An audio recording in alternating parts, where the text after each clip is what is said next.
হাওড়ায় একটি সরকারি আবাসনে বৃদ্ধ মহিলার অস্বাভাবিক মৃত্যু। বিজ্ঞানীন থানার অন্তর্গত দানেশ লেনের বনান্তর সরকারি আবাসনের ঘটনা। বৃদ্ধাকে রক্তাক্ত অবস্থায় নিচে পড়ে থাকতে দেখে স্থানীয় বাসিন্দারা।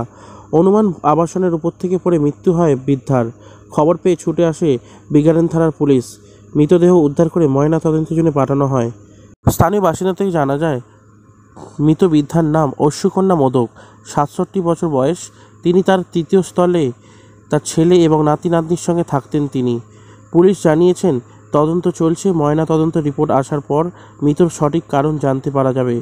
আপাতত অস্বাভাবিক মৃত্যু মামলা শুরু করেছে, তদন্ত করা হচ্ছে।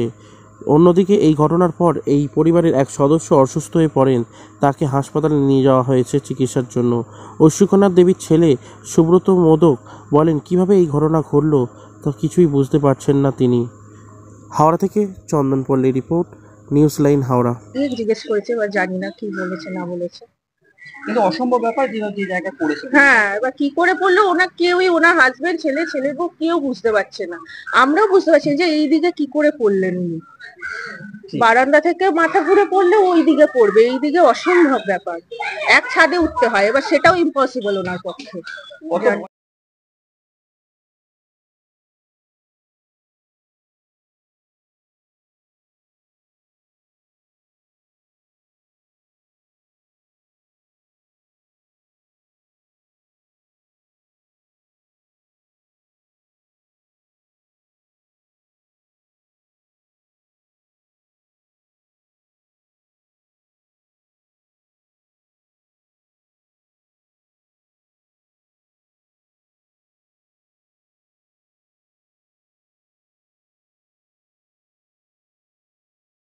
যখন যাচ্ছি বাসে তখন শুনছি যে এই হয়েছে, আমাকে ফোন করে ওয়াইফ বলল। তার আগে বাবা দোকানে ছিল, বাবাকে বলেছিল পাড়ার লোক যে ছাদ থেকে নাকি পড়ে গেছে। কিন্তু মায়ের যা পায়ের অবস্থা, ছাদে তো উঠতেই পারা সম্ভব নয়। কোনোভাবে হয়তো কি করে উঠেছে কি করেছে বুঝতেই পারছি না। রক্তর হচ্ছে ওই ইয়েতে ওই আপনার কি বলে ওই খাটের বিটে আর ইয়েতে রক্ত লাগেছিল। পুলিশ এসে নমুনা নিয়ে গেছে।